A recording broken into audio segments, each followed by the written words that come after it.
Antes de tudo, eu queria dar só uns avisos pontuais novamente.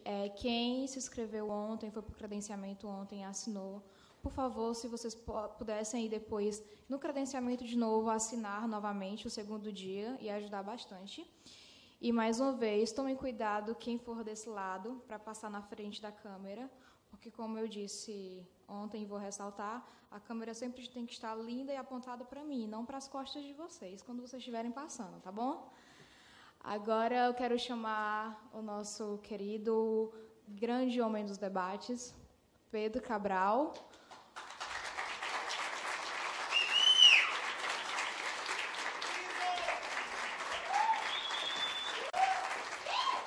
Que homem, né, gente? Que homem.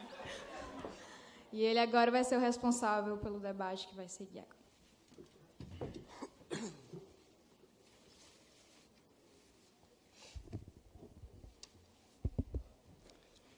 Boa tarde, meus amigos. Uma rápida saudação aos organizadores do evento.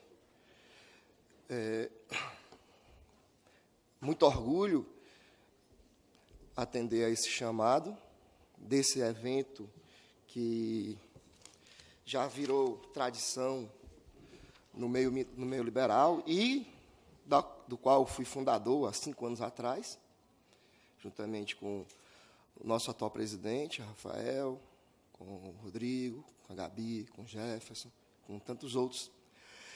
E dizer da satisfação dos rumos que o evento tomou nessa 5ª edição para uma pegada mais acadêmica, certo? Que eu acho vem a acrescentar, por conta da carência que nós temos no meio, de algo um pouco mais elaborado, algo um pouco menos panfletário, menos político e mais intelectual. Então, esse rumo, esse viés que o evento tomou, realmente me satisfaz muito. Eu fiquei bastante empolgado. Infelizmente, eu já peço desculpa por não ter conseguido vir ontem, por motivos de saúde.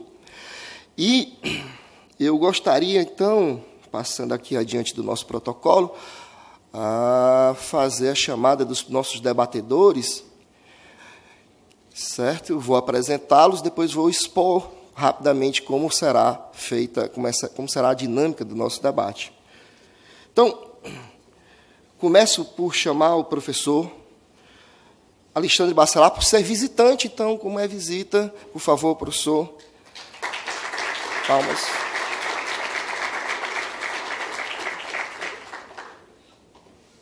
Fique à vontade, amigo. Gostaria também de ter a satisfação de chamar a professora Marina, professora da casa, que nos prestigiará.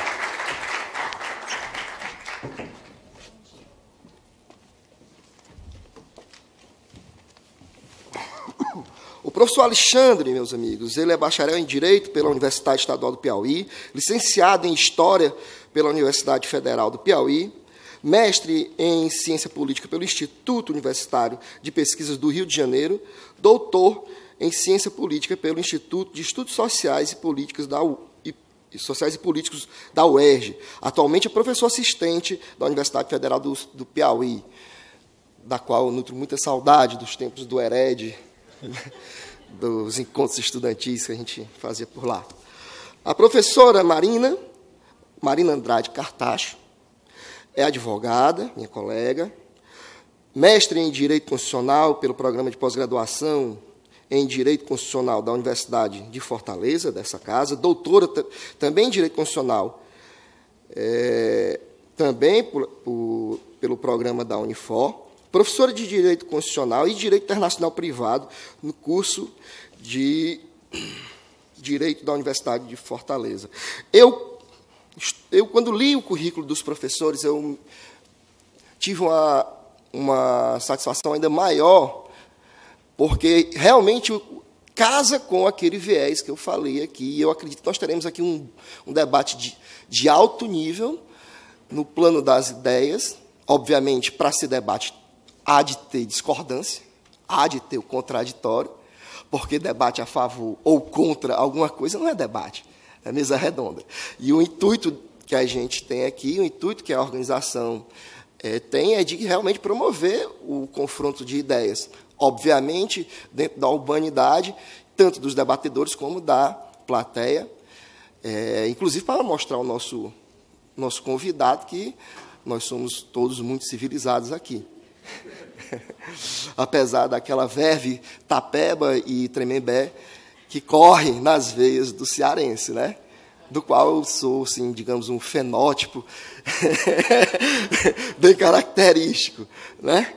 Então, meus amigos, o nosso debate vai ser sobre o tema a questão islâmica e o multiculturalismo no Ocidente pós-moderno. Eu vou dar a minha impressão a respeito desse tema em 2 minutos e passarei a palavra, primeiramente, para a professora, porque, afinal de contas, somos cavalheiros, certo? E não convém 2 senhores falar antes da professora. Em seguida, para o professor Alexandre, nós temos algumas regras que já foram passadas para os debatedores. Eles vão expor inicialmente em 7 minutos, depois vai haver, para ter uma dinâmica maior, réplicas e tréplicas em 3 minutos. Com algumas rodadas de réplicas e tréplicas, nós teremos as perguntas do público, certo? E, finalmente, um encerramento. A previsão é de 1 hora cravada, se a gente conseguir realmente ser rigoroso com o tempo, pelo que eu já peço a colaboração dos meus companheiros de mesa. Essa questão de islamismo e multiculturalismo, para nós, e agora eu estou falando como um integrante de um nicho de pensamento, que é o anárquico, né, o anarcoliberalismo, para nós é uma questão muito cara, porque envolve testar as nossas convicções liberais ao extremo. Por quê? Nós, anarcocapitalistas, anarcoliberais, entendemos que as fronteiras entre os Estados são meras linhas arbitrárias, certo? Que significam apenas expressão do poder de uma casta dominante chamada burocratas e políticos, certo? Que constitui uma fazenda de pessoas, uma fazenda de seres humanos. E aqui eu faço essa referência a esses conceitos mais radicais, justamente para vocês verem o confronto que é você ter um dos maiores exponentes da nossa linha de pensamento, que é o professor Hans Hermann Hoppe, certo? Ser a favor, ele que representa hoje academicamente os libertários dessa linha, que encara as fronteiras como uma mera expressão de poder e opressão, justamente ele ser a favor da remoção física de elementos estranhos aos nacionais. Então, nós estamos dentro do anarcocapitalismo numa contradição. Eu ouso discordar do professor, uma heresia. Se o Takaki estivesse aqui, Luciano Takaki, como é aquele rapaz do Foda-se o Estado, como é o nome dele? Não, o que tem um site, tem um Takaki e tem um outro. Guatá. Se estivesse aqui, já estava me chamando de comunista. Certo? Então, para vocês verem como essa questão é palpitante, para vocês verem como isso ainda não está resolvido, sequer teoricamente, na cabeça dos libertários, que são aqueles mais abertos, aqueles mais propensos a aceitar o livre trânsito de pessoas, certo?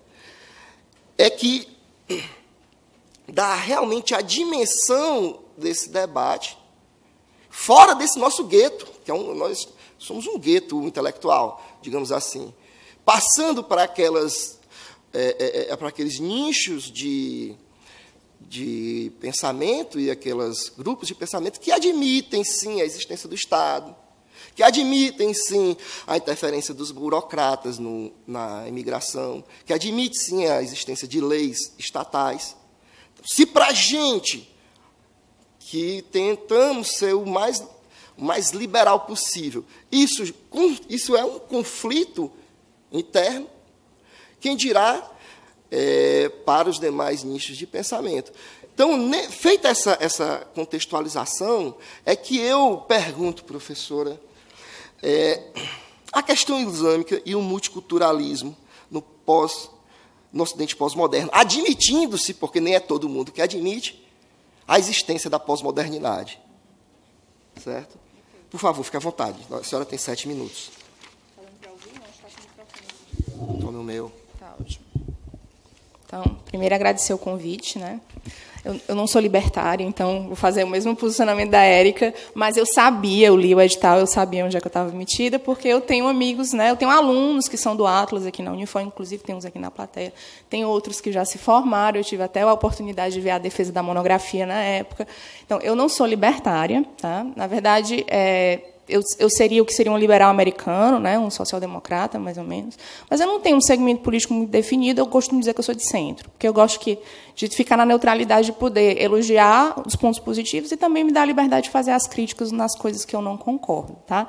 Então, assim, a minha pesquisa atualmente, eu sou professora de Direito Internacional privado, então, querendo ou não, eu trabalho com essa temática, porque eu pego pela perspectiva das relações civis que acontecem entre estrangeiros e como é que isso entra dentro do Brasil. Então, a gente trabalha com todos os sistemas jurídicos que atualmente a gente tem no mundo e a gente também trabalha com o sistema jurídico islâmico, né, que normalmente se chama de Sharia, e, inclusive, eu boto até para os meninos por que no Brasil é difícil a gente conseguir absorver esse tipo de legislação ou de contratos, né, que ou sentenças que vêm desses estados. Tá?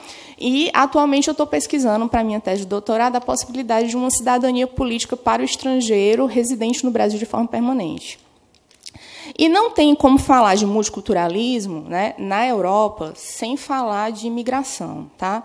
Então, assim, apesar de eu também não ter um ponto de vista muito claro em relação a se pós-modernismo existe ou não, mas ele é um marco que se marca normalmente com a queda do Muro de Berlim e aí um fim de uma bipolarização do mundo, e aí a globalização começaria realmente a acontecer de fato depois de 89, e a gente estaria vivendo, então, toda a problemática oriunda disso, certo? Por conta dessa multipolarização, ou seja, o mundo passou a se comunicar mais, outros conflitos começaram a acontecer dentro da Europa, fora da Europa, e a gente está tendo que conviver com isso. Tá? Pouquinho antes, tá, da queda do Muro de Berlim, do fim da Guerra Fria, começa o discurso do multiculturalismo, principalmente dentro do Canadá. Tá? Isso não quer dizer que o Canadá abriu o multiculturalismo. Há quem diga que a posição multiculturalista já dentro do Reino Unido já existia, certo? Antes, né, do Charles Taylor e da Constituição canadense lá em 82, falar sobre o multiculturalismo. Mas o multiculturalismo britânico, o multiculturalismo canadense, principalmente australiano, eles vão ter características diferentes do multiculturalismo que a gente fala na Europa. Por quê? No Canadá e na Austrália, por conta da própria formação histórica, né, teve presença de minorias étnicas. Então, quando eles começam a falar de multiculturalismo, na verdade, eles estão falando das minorias étnicas nacionais. Certo? Então, assim, não tem como falar, né, de índio sem ser canadense, né, do francófono de Quebec sem ser canadense. Então, eles são diferentes entre eles, mas eles têm essa mesma nacionalidade. Quando a gente fala de multiculturalismo na Europa, e creio para mim que o viés do debate é justamente sobre esse problema que a gente está vendo agora lá, o multiculturalismo na Europa começa também nos anos 70, mas por conta da migração. Né, grupos de outros países, principalmente do que a gente chama de mundo periférico, né, na época, países em desenvolvimento, começam a migrar para a Europa por duas questões. Ou pelo fim do modelo colonialista, e eles vão querer voltar. Então, você tinha colônias francesas na África, e agora esses africanos querem morar na França. Né, você tinha colônias britânicas na África e na Ásia, e agora esse povo quer ir morar no Reino Unido. Né? Então, eles começam a trabalhar com essa volta dos ex-colonos, mas a gente também tem as políticas de imigração temporária. Então, a Alemanha, a Suécia, a Holanda, por conta da sua necessidade, começaram a importar mão de obra de outros países. E essas minorias que vão chegando, cada uma vem com a sua afiliação religiosa. Tá? Então, você vai ter o ingresso dentro da Europa de grupos islâmicos, né, de grupos muçulmanos, porque uma coisa que também, do pouco que eu sabia sobre islamismo, que eu aprendi nesses últimos 15 dias que eu estava lendo, é que a questão islâmica ou islamita não é a mesma coisa que ser muçulmano. Né? A questão islâmica e islamita é você levar a questão da formação do Estado Islâmico. Ser muçulmano é acreditar na doutrina de Maomé. Né? Então, essas pessoas elas vão ingressando e essa política multicultural que vai sendo criada dentro desses países na Europa é de tolerância. Então, eu receberia esses grupos e teria um certo grau de tolerância para com a sua cultura, para com as suas escolhas, principalmente no que diz respeito à fé, certo? Sem intervir, que é uma política bem liberal mesmo. Né? A própria Revolução Francesa, a Revolução Americana, deixaram isso muito claro. O que acabou por acontecer na prática? Tá? Isso que se chama, dentro da doutrina do multiculturalismo, de intolerância, na prática, acabou sendo uma forma de você isolar. Então, é tipo assim, vocês ficam aí, vocês se resolvam, tá? Vocês vão vivendo e a gente não vai interferir. Então, a crítica que se tem hoje em dia ao multiculturalismo europeu, na verdade, é que, na verdade, não se criou um modelo multiculturalista como o Canadá tentou criar lá. O que você criou, na verdade, foi um pluralismo monocultural. Você tem vários grupos, cada um isolados, certo? E eles recebem um certo grau de autonomia. Por exemplo, no Reino Unido, você vai ter casas de mediação, e aí esses grupos eles vão se localizando por bairros ou por cidade. Né? A maior comunidade islâmica no Reino Unido é em Birmingham, e lá em Birmingham você vai ter casas de mediação onde a Sharia vai ser aplicada para questões de direito de família. Certo?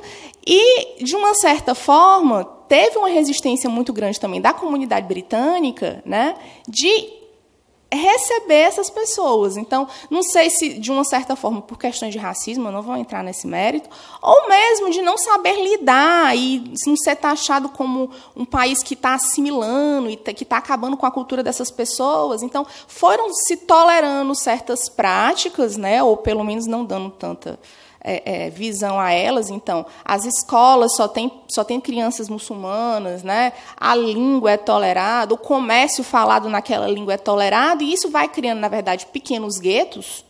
Né? E, com o passar do tempo, o que a gente tem? Uma retórica de que eles não se sentem parte daquele país, eles se sentem isolados. E é justamente esses meninos, essa cria dessas famílias que chegaram no final do século XX na Europa, que estão sendo resgatadas por esses grupos extremistas, que eu não vou aqui designar só um. Né? Então, quando esses ataques terroristas, quando esses lone wolves vão fazer esses ataques, por exemplo, ontem a gente já teve outro, né? Um festival de rock, né? O Rock am Ring, lá na Alemanha, foi cancelado porque teve uma ameaça de bomba. Hoje eles ainda estavam vendo se hoje ia ter o segundo dia de festival. A bomba não chegou a explodir, mas a polícia alemã já isolou o local e tudo. Então, na verdade, o que a gente vem observando dentro da doutrina, principalmente sobre políticas migratórias, é que assim, esses grupos extremistas eles querem mesmo que a gente tenha essa reação que a gente está tendo. Eles querem, na verdade, que toque todo mundo para fora. Tá? Eles não querem que as comunidades culturais menores sejam integradas, não. Eles querem que eles fiquem cada vez mais isolados. Por quê? Porque cada vez mais isolados, esse rancor vai aumentar, e com o rancor, né, o discurso de ódio vai vir com mais força, e eles vão ser o quê? Eles vão ser absorvidos por esses grupos, né, de um terror aí, quase, né, eu não vou nem falar loucura, porque eu acho que vai além da loucura. Né? Então, o que está acontecendo? Né? Dentro da Europa, a gente está vendo, então, uma mudança de perspectiva em relação ao multiculturalismo. Então, os países tradicionalmente multiculturais, que é a Suécia e a Holanda, esses realmente funcionam dentro do padrão de multiculturalismo, eles estão falando agora em integração. Eles não falam mais na questão do multiculturalismo, eles estão falando em integração. E aí o que a doutrina vem questionando é um retorno ao modelo assimilatório, que vai passar uma pá de cal na cultura desse povo e fazer todo mundo virar sueco e fazer todo mundo virar holandês, ou realmente existe essa proposta da interculturalidade, onde essas culturas vão poder dialogar dentro de um plano político, com possibilidade de representação política, e aí construir um futuro aí por vir que a gente ainda não sabe como é que vai funcionar, porque isso ainda não funciona. Tá? Então, em relação à questão islâmica, eu me coloco ainda para uma tentativa de integração. Eu não sou das que concordam que a gente tem que pegar todo o grupo, e aí a gente tem que partir também para a questão do estigma, né? Gente, sem querer fazer apologia à questão do nazismo, mas a gente viu o que foi o estigma de um determinado grupo pela escolha religiosa acontecer, né, no começo do século passado. 100 anos se passaram e a gente está mudando só o foco, né? Era antissemitismo, agora é anti-islamismo. Quer dizer, eu acho que dentro de um universo de pessoas que aderem à mesma religião, é um universo de pessoas com escolhas diferentes, com propostas de vida, certo? Então, a gente tem que ter cuidado. E aí, nesse caso, eu acho que os países europeus, né, mesmo falando da Hungria, que é um caso de passar lá o murão e tal, certo? Realmente fazer deportações em massa, certo? Ainda é muito complicado.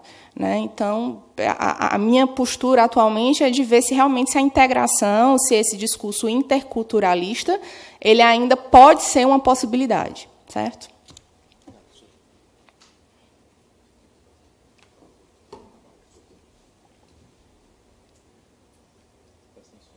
Tu pode diminuir na próxima.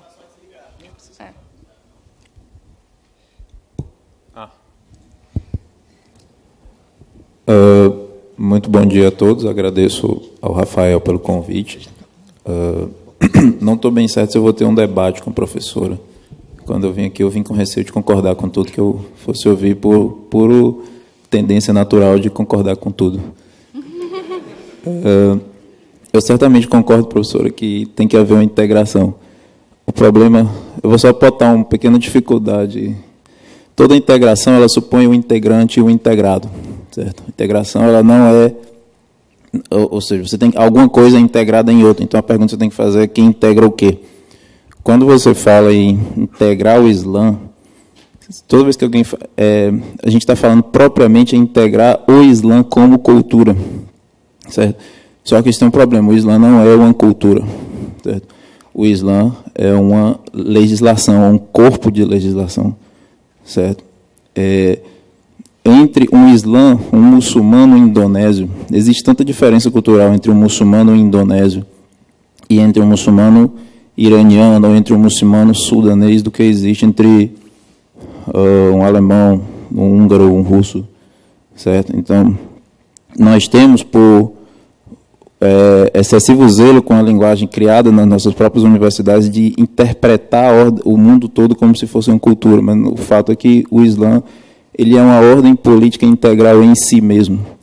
Quando nós pensamos em Islã, imediatamente na nossa mente faz aquela rápida cadeia de analogias com outras coisas ou entidades que nós chamamos de religiões. Cristianismo, judaísmo, hinduísmo, etc, etc, etc. O problema é o seguinte: o Islã, ele se opõe não às religiões do mundo ocidental. Não existe tecnicamente uma oposição entre o Islã e o cristianismo. Certo? Eles não são coisas parecidas, na verdade. Existe sim uma oposição entre o Islã e o Estado moderno. Certo? Quando nós falamos, por exemplo, em integrar o Islã, nós estamos supondo integrar as etnias muçulmanas em uma legislação superior, que a gente dá o nome de Constituição. Pois muito bem, o que você está falando literalmente é em arrancar essas pessoas do Islã, porque a Sharia é em si mesmo esta legislação superior que deve integrar outras culturas. Certo? Foi assim que ela surgiu, foi assim que ela ganhou o mundo. O Islã, a lei da Sharia, na verdade, funciona como uma espécie de guarda-chuva, exatamente como a nossa Constituição, em que as outras culturas são integradas, mantendo muitas vezes a sua originalidade. Todo o rigor do Islã que nós estamos acostumados a ver nos jornais, ele na verdade é uma noção completamente falsa. O Islã exige muito pouca coisa dos povos que ele domina, e é por isso que ele foi capaz de se expandir tão rápido. Quando você tira os 5 pilares do Islã, sobra toda a oportunidade para aqueles povos se desenvolverem, suas culturas. Não é por acaso que as grandes culturas que se desenvolveram no mundo ali dos impérios muçulmanos sequer falavam árabe, seja por exemplo, o caso da Pérsia ou da cultura certo? Então, existe um paradoxo nessa integração. Pérsia na Andaluzia, por exemplo, certo? Em que a grande filosofia islâmica, parte dela sequer é escrita em árabe, certo? Que é a língua do Alcorão. A razão do Islã ser assim é a seguinte, eu vou explicar isso numa frase aparentemente misteriosa, mas que é para ser levada muito a sério. Deus fala árabe, certo? O Alcorão, quando Maomé escreveu o Alcorão, ele não escreveu inspirado por Deus. Ele escreveu ditado por Deus. Deus falava no ouvido dele. Não foi assim que os evangelistas ou os profetas judaicos escreveram a Bíblia. Eles eram inspirados, mas Deus não fala hebraico, nem Deus fala o grego da Bíblia. Isso envolve um problema jurídico fundamental. Você não pode jogar fora o Alcorão e ficar com a parte que lhe interessa dele, certo? Porque Deus já ditou aquilo. Certo? Algumas escolas jurídicas muçulmanas defendem coisas diferentes a respeito de que partes do Alcorão valem mais, outras valem menos. Mas, por exemplo, ninguém pode dizer que o Alcorão não vale. Mas um cristão pode dizer que a Bíblia não vale como fonte de direito. Certo? São Tomás de Aquino dizia isso. São Tomás de Aquino, quando quis inventar um direito para organizar aquele mundo que ele vivia, ele foi atrás de ler Aristóteles. E os monges cristãos da Idade Média, quando precisaram inventar um corpo jurídico que servisse de guarda-chuva para integrar aquelas populações, veja bem, os monges cristãos, eles não foram atrás de fazer um direito da Bíblia, eles foram atrás de quê? Do direito romano, que era um direito extrínseco ao cristianismo. Certo? Então, o Islã e o cristianismo não são entidades a rigor comparáveis. O Islã, ele é uma entidade comparável ao Estado moderno, e como tal ele não pode ser integrado na ordem estatal moderna pelo simples motivo que ele é um rival dela. O que o Estado moderno pode fazer é arrancar pessoas individuais do Islã. Quando você diz, por exemplo, que nós temos que ter bairros ou idiomas, preservar as culturas muçulmanas, bom, isso é algo que o Estado moderno, em algumas das suas versões, sempre fez, de certo modo, que foi integrar culturas diferentes. Agora, isso significa tomar uma postura ativa contra o Islã. Eu não sei, para falar a verdade, se eu sou contra ou a favor disso. O que eu sei é o seguinte, quando a gente faz uma coisa, é bom a gente ter consciência do que a gente está fazendo, porque essa coisa vai sair melhor, quanto mais você saber o que você está fazendo. Então, meu partido é sempre esse. Assim, certo? Então, eu quero dizer assim, integrar os muçulmanos é, sim, agir contra a entidade política que a gente chama de Islã. Certo? A gente tem que saber isso. O meu ponto é só esse.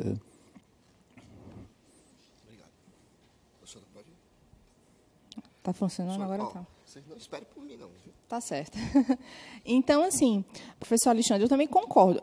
Como eu falei no começo, né, a minha perspectiva não é da questão religiosa, porque, enfim, eu não sou uma doutora em religiões. Né? O pouco que eu sei é da minha, porque, enfim, eu sou culturalmente, né, inserida dentro dela, que é catolicismo. Mas o que eu sei, por exemplo, é como o Brasil, tá? Vou pegar aqui o Brasil como exemplo. Eu sei como é que o Brasil atualmente, né, Constituição de 1978, se pronuncia em relação a esses grupos, tá? Então, a gente tem a nossa Constituição, a Constituição ela tem um parâmetro. Foi super engraçado o que eu vou falar, porque ontem eu vim para uma palestra falando sobre direito de família, e uma das críticas que a gente tem atualmente, né, a essa Constituição é que, além dela ser o Estado brasileiro ele é hiperinflacionado porque a Constituição é hiperinflacionada. Né? Então, se está na Constituição, é problema de Estado, e aí o Estado vai ter que fazer uma coisa sobre isso. Então, colocaram família no 226. Eu não estou dizendo se é certo ou errado, estou dizendo que está lá. Né? E aí, uma vez estando lá, é direito constitucional. E aí, o que aconteceu? Você tem uma ordem constitucional. Quando você recebe famílias, né, de origem islâmica no Brasil, né, e, digamos, eu estou recebendo uma família da Jordânia, eles vão se fixar em São Paulo e vão morar aqui durante 35 anos. Tá? O Brasil não vai questionar como foi que esse casamento aconteceu, se foi só um casamento religioso, se na Jordânia tem um casamento civil, isso não importa. Né? O que importa é que a nossa lei vai dizer que, quanto a direitos de família, o que cabe no Brasil, né, para a gente ter competência para julgar e para a gente analisar dentro dos processos, é o domicílio da pessoa. Bom, esse casal mora no Brasil há 35 anos. Tá? Então, se essa mulher ela quiser se separar desse marido, mesmo ela tendo vindo da Jordânia, mesmo ela tendo se casado com base nessa legislação, para esse divórcio eu vou aplicar o Código Civil. Aí alguém vira, professora, mas aí o casamento religioso não teve certidão de casamento, não teve casamento civil, não vai poder valer. Mas vai poder valer reconhecimento de união estável, porque pelo menos há 35 anos eles moravam no Brasil. Então, esse patrimônio que pelo menos está no Brasil vai conseguir ser dividido. E veja bem, o Estado brasileiro não entrou em nenhuma questão religiosa aí. certo? É uma questão de direito, tá? Lembrando que a gente não tem uma política multiculturalista no Brasil, certo? Eu não sei nem dizer exatamente o que é a política do Brasil atualmente em relação a essa questão cultural, tá? A gente tem uma política bem definida na Constituição, mas no que diz respeito às nossas minorias étnicas tradicionais. Mas o que eu tenho é uma resolução de um problema de uma forma civil que vai levar a legislação brasileira como base e que não vai adentrar nesse mérito, né, de uma lei fundada no Corão ou o Corão aplicado de forma direta. Tá? Nesses países multiculturalistas, na verdade, quando você fala das casas de mediação para a aplicação do direito de família da Sharia, o Reino Unido ele aceita uma mediação com base na lei islâmica. Não é a common law britânica que vai ser utilizada para essa família. Então, por exemplo, a questão da igualdade que o Estado liberal gosta tanto de aplicar em relação a essa mulher dessa comunidade islâmica não vai ser aplicado. Por quê? Porque é a lei da Sharia. Certo? Quem já foi à Inglaterra sabe, você anda no meio da rua, elas andam tudo de burca. Tá? Aqui em São Paulo, quando a gente encontra uma só com um véuzinho amarrado no cabelo. Né? Então, assim, realmente nesses estados que você tem realmente uma possibilidade de preservação da cultura, não é só hábitos culturais, não. É, inclusive, é como se ele desse uma margem legal para a lei da Sharia ser aplicada. Certo? Aqui no Brasil, por exemplo, a gente não tem essa possibilidade. Dentro de todas as críticas que a gente pode fazer ao Brasil, nesse ponto eu acho super interessante. Né? Por quê? Porque a gente não abre mão da nossa ordem por essa razão. Tá? E isso não é só ao Islã, não, tá, gente? Qualquer estrangeiro no Brasil, no que diz respeito a direito de família, aplica-se a lei do domicílio. Se ele está domiciliado no Brasil, é a lei brasileira. Tá? Então, só repassando aqui. A respeito de aplicar ou não a lei da Sharia, só uma coisa, um adendo. Saber que lei aplica é importante, mas saber quem aplica a lei que vai ser aplicada também é importante. É uma curiosidade que talvez seja novidade para vocês aqui. A gente tem uma ideia de que o Islã é essencialmente um direito de família. Na verdade, as decisões, o local que o direito de família ocupa nos tratados do fiqh, que é como se chama a ciência de interpretar o direito islâmico, ocupa não mais do que 1% do direito islâmico. Certo? O direito islâmico, como direito de família, surgiu no século XIX, quando a Inglaterra e a França, as potências coloniais, quiseram submeter o Islã ao seu poder. Certo? Veja bem, quem aplica... A ideia de que a gente vai aplicar a lei... não existe tal coisa como a lei da Sharia, isso é uma expressão incorreta. Sharia é uma palavra de percurso. Certo? A lei é a do Alcorão, mas Sharia é o percurso do Alcorão. Ninguém lê o Alcorão e aplica a lei. Existe, na verdade, um corpo de direito muçulmano dividido por escolas, em número total de 8, mas, na verdade, só existem 4 que importam. Então, a Sharia é o que está escrito naqueles livros e não no Corão. Seria mais ou menos, mal comparando, como um corpo de jurisprudência misturado com doutrina aqui no Brasil. Certo? Então, quando você vê um imame, que é o sujeito que tem autoridade sobre a Sharia, aplicar a lei, ele não está abrindo o Corão e aplicando, ele está lendo ali tratados e tratados de interpretação legal.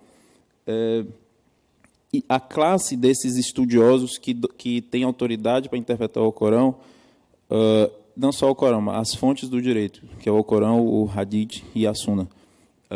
Chama-se ulema, que é a comunidade dos estudiosos.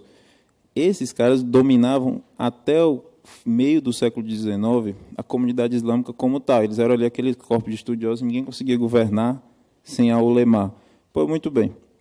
Quando a Inglaterra chegou em países como a Indonésia, a Holanda chegou na Indonésia e a Inglaterra na parte muçulmana da Índia, que hoje em dia é o Paquistão, a primeira coisa que o governo inglês foi pegar o seguinte: pegar esses tratados que os estudiosos muçulmanos liam e codificar tudo. Eles não eram codificados, eles eram um corpo, uma maçaroca de texto que você não sabia que decisão ia sair dali. Então, o inglês lá, muito ordeiro e muito influenciado pelo direito ocidental, codificou tudo para poder ele conseguir alguma paz com aquele povo ali. Ele jogou, ele destruiu a autoridade da ulema, que é quem governava o Islã. Então, ele pegou o direito de família, que é o direito que não importa, na verdade, por condução dos negócios, para a administração pública, e deu para os juízes muçulmanos. Isso é um direito quase nulo em termos dos estatais. Você não é preciso... A histeria a respeito da aplicação da Sharia no Ocidente é uma bobagem, porque aquilo ali já é uma Sharia completamente desprovida de forças, não tem quase que influência nenhuma para a ordem estatal você aplicar ou não a Sharia. Isso é uma coisa que o nosso direito consegue absorver de maneira absolutamente tranquila, por meio dos contratos, etc. Isso é uma coisa que, na verdade, já é assim nos países muçulmanos, certo? O problema, então, quanto a esse multiculturalismo aí, eu estou plenamente de acordo com o professor, porque isso... Agora, a gente tem que saber que isso não tem nada a ver com o Islã. Isso, na verdade, é uma coisa que o direito... Isso é feito há 100 anos. Eles só estão vindo.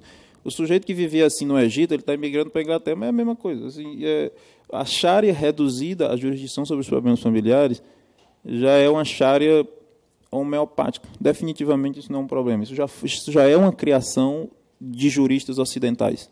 Isso não existe aí, e aí, de novo, não existe aí nenhum tipo de integração multicultural ou qualquer coisa desse tipo. É simplesmente um direito ocidental colonial aplicado dentro do país. Certo? Bom, é isso. Quanto a essa coisa... Eu vou aproveitar que estamos mais ou menos na metade das falas e introduzir um questionamento. Na prática, qual seria, professores, o grande problema, seja jurídico, seja prático, certo? Dessa onda de imigração que, periféricos como somos, sentiremos mais intensamente daqui a um tempo, mas que já ocorre no Ocidente. E por que razão vocês acreditam que essa onda de imigração está ocorrendo? Agora já ficou mais fácil para eu falar, né? Então, a onda de imigração, na verdade, essa crise migratória da Europa, como a gente, né, normalmente assiste pela televisão, a falha do jornalismo, pelo menos aqui no Brasil, é que se confunde muito os institutos e não se explica muito o que é que está acontecendo. Então, na verdade, está acontecendo 2 fluxos migratórios para a Europa. Tá? Você está tendo fluxo migratório do que a gente chama de migrantes econômicos, são pessoas que estão migrando da periferia do mundo, desses países em desenvolvimento, normalmente oriundos de ex-colônias de países europeus, para buscar uma melhor qualidade de vida. Né? E, dentro do panorama dos direitos humanos, isso é muito interessante. Por quê? Porque existe o direito humano de migrar, ou seja, a nossa liberdade de ir e vir, então, caberia a nós, né, escolher se queremos continuar no nosso país ou migrar para um outro país. Isso é uma escolha minha. O Brasil não pode me empatar de sair daqui se eu quiser sair. Mas esse direito humano de migrar, ele encontra uma resistência justamente nas políticas migratórias e controles de fronteira, que todo país, por conta da sua soberania, tem direito de fazer esse controle. Então, cada país vai escolher as suas regras. Certo? Então, também não é todo mundo que quer migrar para o Brasil que o Brasil vai acolher. Não é todo mundo que quer ir para os Estados Unidos que os Estados Unidos têm que acolher. E a Europa, né, como extensão disso. E o que está acontecendo também, na verdade, é um fluxo muito grande de refugiados que estão vindo de uma zona de guerra, onde existe uma presença muito grande do tal chamado Estado Islâmico. Né? Quando se começou a guerra da Síria em 2011, a gente achou que era uma demanda por conta da primavera árabe, né? Os Estados Unidos lá apoiando a redemocratização da Síria, a Rússia vai entrar, e no meio dessa brigalhada ganhou espaço o quê? Justamente o Estado Islâmico, que estava ali perto, no Iraque, já era fronteira. Eles realmente têm a intenção da criação de um califado que permeia os países árabes daquela região, que seria mais ou menos parecido com o que era o antigo Império Otomano. Né? Então, a Síria estaria, assim, o território sírio estaria dentro desse território.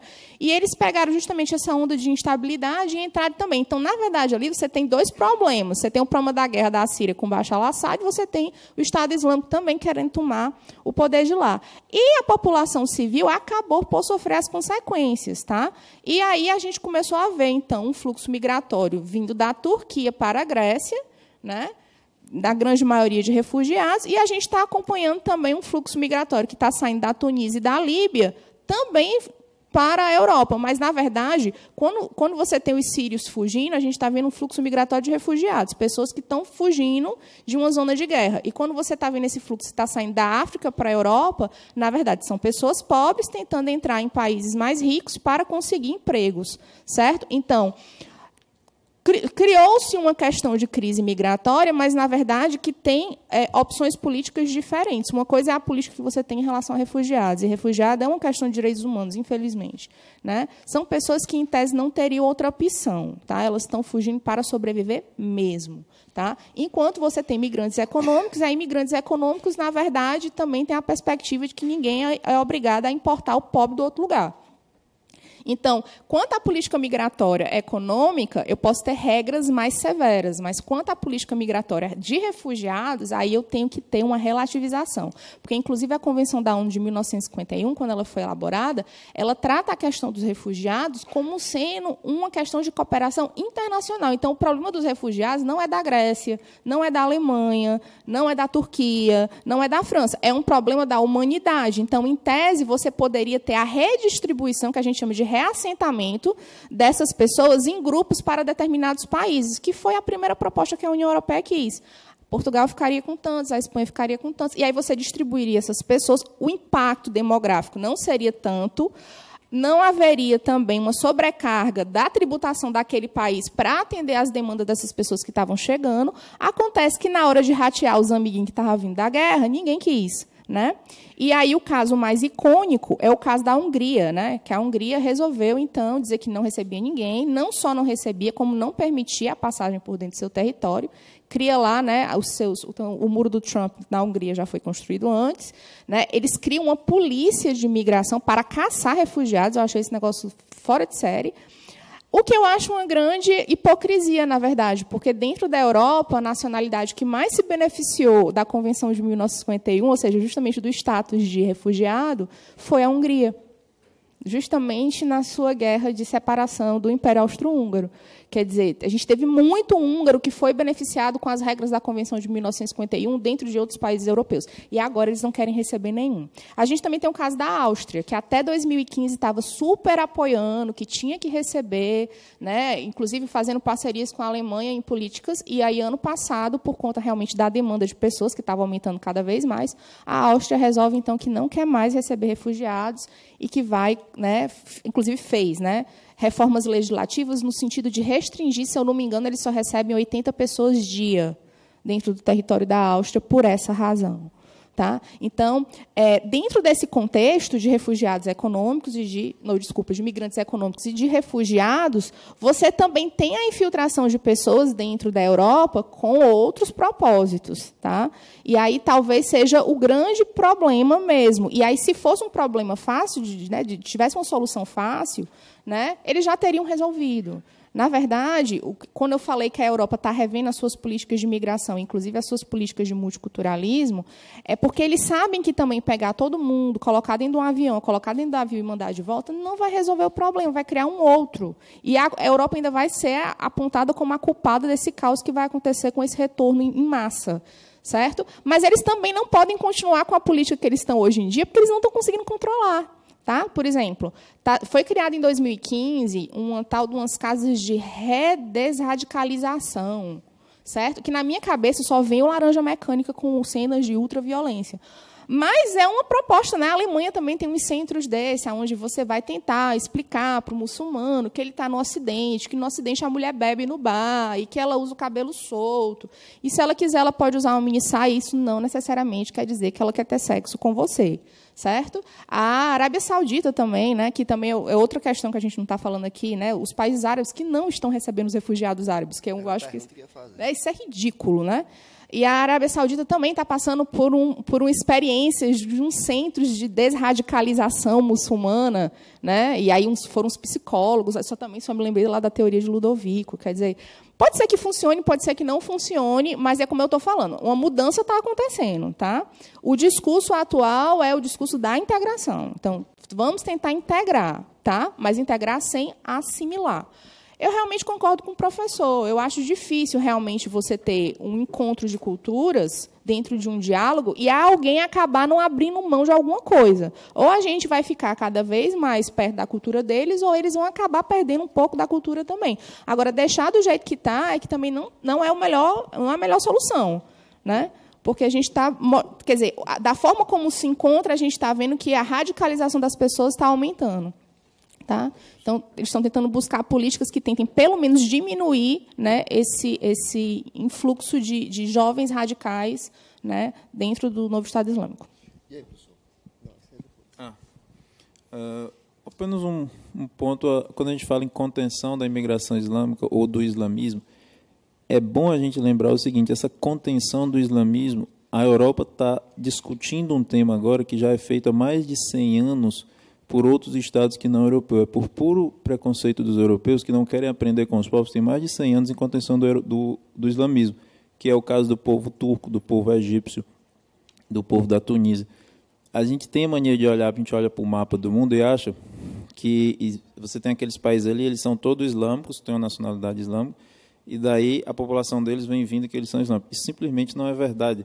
O lugar onde o islamismo é mais perseguido no mundo são nos países de maioria islâmica, pelo fato evidente que lá eles são um problema muito grande. Então, o sujeito mais anti-islâmico que existe no mundo, digamos assim, o maior especialista em contenção de islamismo no mundo é Kemal Atatürk, o Getúlio Vargas turco, digamos, ou Abdel Nasser, que é o grande nacionalista e líder egípcio, certo? Então, o que está acontecendo, na verdade, nesse problema da imigração do mundo? Estes estados deixaram de fazer o que eles vinham fazendo há 100 anos, certo? Isso o problema que está acontecendo. O problema do islamismo com o Estado moderno, ele sempre existiu, certo? Desde que existe Estado moderno, desde que existe colonização, existe um problema entre islamismo e Estado moderno. O problema é que o islamismo vinha sendo, digamos assim, contido nas fronteiras por estes estados, como o Estado turco, o Estado iraquiano. Não sei quantos de vocês sabem disso, mas Saddam Hussein é um sujeito secular, líder de um partido socialista, que é o Baath, no Iraque, certo? Assim como a maioria, assim como Bashar al-Assad, como Muammar Gaddafi, todas essas pessoas eram grandes, digamos assim, eram grandes contendores da imigração islâmica para o Ocidente. O que vem acontecendo é o seguinte: estas pessoas, estes órgãos de contenção do islamismo naquelas entidades que a gente dá o nome de Estado sírio, Estado iraquiano, não vem mais funcionando. E, por cima disso, a gente tem um segundo problema. O islamismo está tomando uma nova forma no âmbito da opinião pública. Certo? Veja só. Até a invenção, até a entrada do Islã, populações islâmicas na configuração urbana, que a gente chama de Estado moderno, etc., com imprensa livre, televisão, etc., o controle sobre o discurso islâmico era feito por essa classe de juristas, que é o lemar, que são sujeitos que estudam, que se diplomam, etc., etc., etc., que são mais ou menos como os juristas de hoje. O que acontece é o seguinte: com o desenvolvimento dos meios de comunicações, ao lado da ulema surgiu um grupo de poder que você pode chamar de islamistas, que são pessoas que são jovens, geralmente das áreas técnicas, engenheiros, médicos, que estão pouco se lixando para a autoridade daqueles velhinhos que ficam sentados ali na Universidade de Al-Azhar, estudando aqueles tratados de jurisprudência islâmica. Eles vão lá no Alcorão, tiram um monte de teoria deles e divulgam pelo YouTube. Certo? Este sujeito que são os radicais. E não, o sujeito que passa o dia todo estudando o Alcorão ali, ele é um clérigo que tenta organizar a justiça ali como ele pode. Então, o radicalismo islâmico, ele na verdade é um fenômeno, é a transformação do Islã na ideologia moderna, certo? Que é uma coisa que o Estado moderno, ele tem absoluta experiência para lidar com isso. Eu não tenho, ao contrário da professora, choque nenhum com a ideia de desradicalizar um muçulmano, porque a Alemanha, você desradicalizou um país inteiro na Alemanha. Qualquer alemão que tem hoje 60 anos, ele pode lhe contar dos maravilhosos anos que ele passou na Alemanha assistindo filme de campo de concentração quando ele tinha 11 anos de idade. Assim, reeducação, na verdade, é o nome técnico do que a gente chama de educação moderna, que é a educação pública universal, que só tem 100 anos. A gente dá isso como fato da natureza. Mas as pessoas só passaram... Toda a educação pública universal que a gente tem hoje no Ocidente, que é a ideia de pegar as pessoas e botar na escola desde 3 anos de idade, é uma maneira de reeducar os nossos jovens contra os valores que eles aprendem nas suas famílias, e, no caso dos países europeus, os seus idiomas, as suas coisas, e reeducá-los em nome dos valores nacionais. Por exemplo, para dar um exemplo bem banal disso que eu estou falando para vocês, por que vocês acham que a gente, quando vai estudar literatura, a gente entra no colégio, Eu não sei se já vos pareceu alguma vez misterioso que os cursos de literatura sejam cursos sobre autores tão ruins como os autores brasileiros, José de Alencar, Aloysio Azevedo, etc., etc. Isso absolutamente não era normal na educação do Estado moderno, 100 anos antes, em que as pessoas iam para a escola estudar latim, grego e ler autores romanos, etc., etc. Em algum momento, o Estado teve que reeducar as pessoas nas crenças do Estado-nação. Certo? Por isso que a gente tem tanta festinha nacional, etc., etc., etc. O que se vai fazer com os islamistas é a mesma coisa. Não há absolutamente nada de anormal nisso. É uma coisa que o Estado moderno é, inclusive, muito treinado e aparatado para fazer. Certo? Bom, é isso. Eu tenho aqui algumas perguntas que eu tentei dividir, professores, igualitariamente, e às vezes elas até são recorrentes. Então, não é necessário que se atenda a cada uma em específico. Você pode tirar a suma do assunto tratado. São bem parecidas, então. A suma do assunto tratado e responder. E aí eu vou dar um pouquinho mais de tempo, 5 minutos para cada um, certo? Porque nós já estamos nos encaminhando para o final do nosso debate. E aproveitar aqui para fazer uma observação que, obviamente, vocês podem tratar. De fato, a questão da educação, todo libertário, todo iniciado, digamos assim, todo libertário, todo iniciado na insurreição libertária, entende a educação como uma ferramenta de lobotomização da população, de controle e lavagem cerebral. Tanto faz se é com ou sem escola, sem partido, porque a escola já é um partido do Estado, né? É o partido do Estado, vai depender só quem é que está mandando, se é o time A ou se é o time B. Então, de forma que essa questão de escola sem partido, na minha opinião, é uma bobagem. Pergunto. Beleza. Beleza, a gente já discutiu isso. E você levou uma pisa. Que tem um microfone, não é que manda, né? Nem foi. Mas aí, professores, será que é a saída para essa tentativa de lidar com o problema a lavagem cerebral escolar? Bom, o professor usou o exemplo da Alemanha, e a Alemanha realmente eles tiveram que passar por um processo, né, não sei se de desradicalização, mas de autopunição, né, de autopercepção ao final da guerra.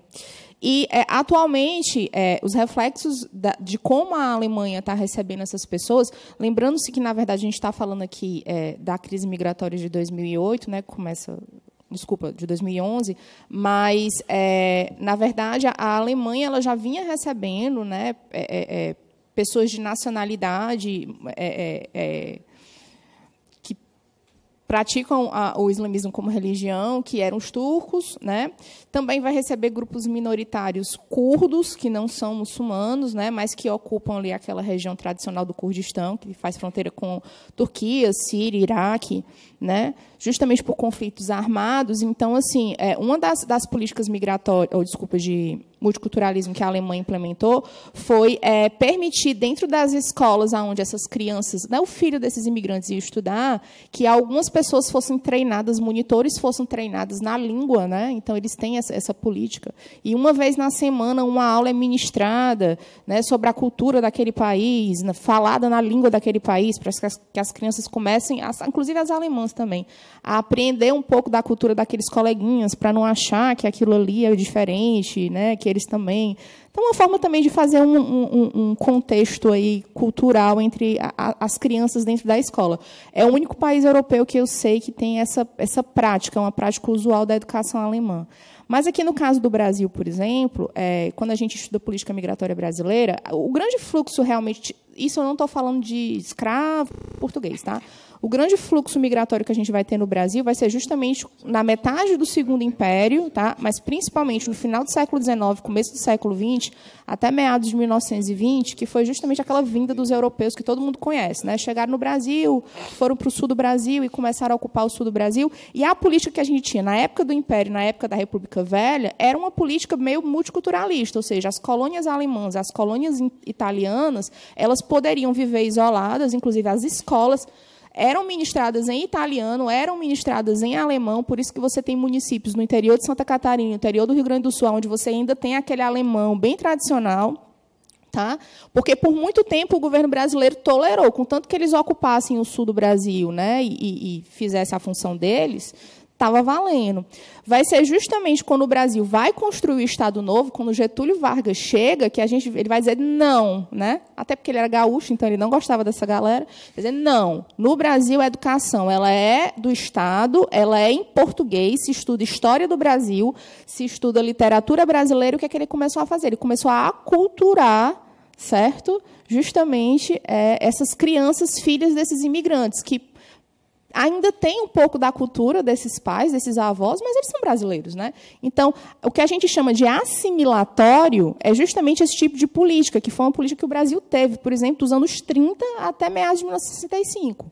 Tá? A gente pode dizer que a gente aboliu esse tipo de cultura, tá? A partir da Constituição de 1988, que a gente vai ter um capítulo que vai falar especificamente sobre cultura. Aí eu vou pegar aqui o gancho para responder só duas perguntas aqui que me falaram sobre a mesma coisa, tá?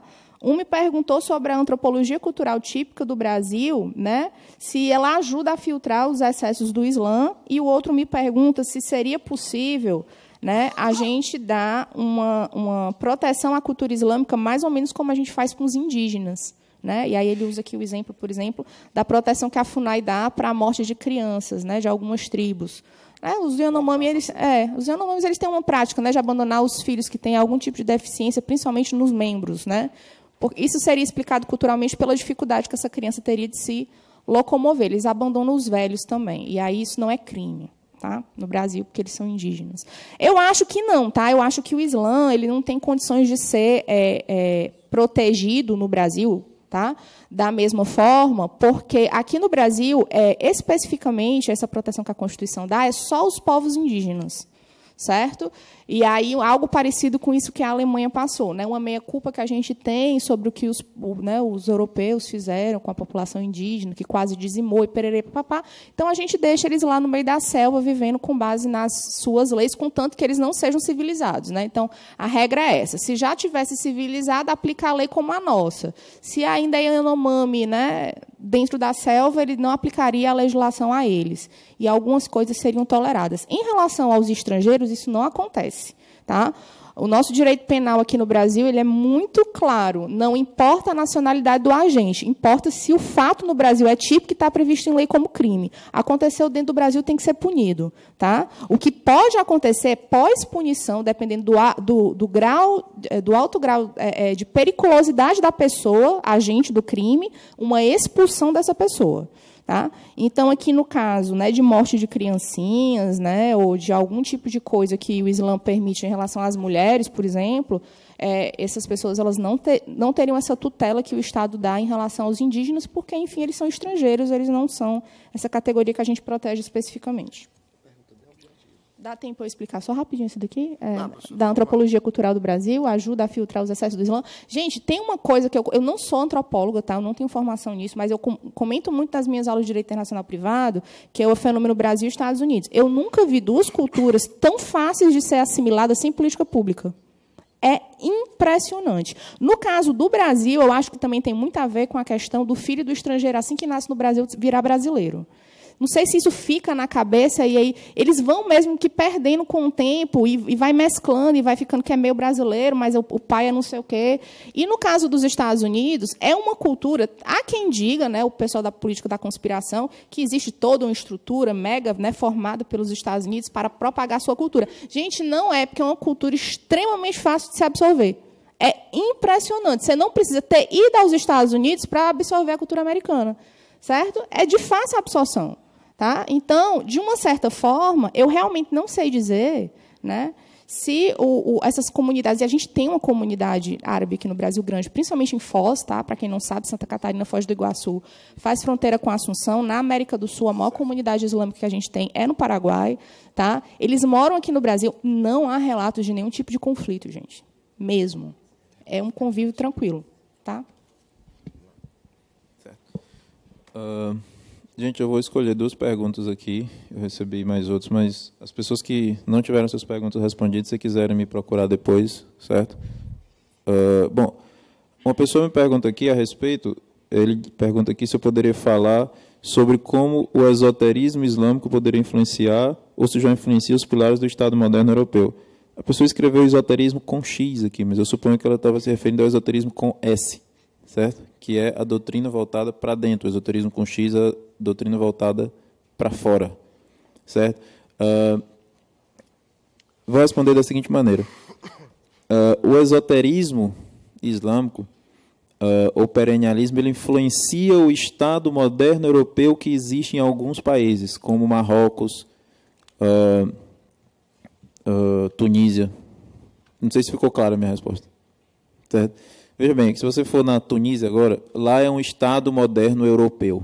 Certo? Aquele modo de organização social das pessoas se coordenarem para se governarem umas às outras, ele é um Estado moderno europeu que está lá implantado na Tunísia.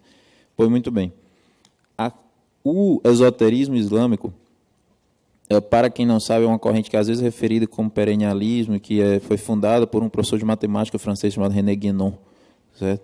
Ele é uma leitura muito querida entre os intelectuais destes países periféricos do mundo islâmico, que ele está sempre na dieta de leitura dessas pessoas. Eu não tenho aqui um quadro para escrever, mas eu recomendo, para quem fez essa pergunta, o livro do professor Mark Sidgwick. Ele tem um livro sobre a influência do esoterismo islâmico nas classes intelectuais destes países.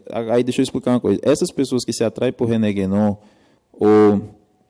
ou Fridtjof Schuon não são muçulmanos tradicionais. Eles são jovens universitários que têm uma educação completamente secular e que veem naqueles autores muçulmanos, nesses autores europeus que falaram bem do Islã, uma oportunidade de terem acesso a uma espécie de cultura superior deles, sabe? Mas o sufismo que eles praticam não é de nenhuma maneira um sufismo tradicional. Assim, é uma vertente de uma tradição de pensamento da Europa, certo? Isso é muito comum, na verdade, na lógica das trocas culturais entre os países. Bom, não sei se eu respondi a pergunta, certo? Então, os pilares do Estado moderno europeu, eles são contestados não na Europa, mas em alguns estados, como Rússia, etc., em que as pessoas leem o esoterismo islâmico, certo? Isso é Estado europeu também. Na Europa, não.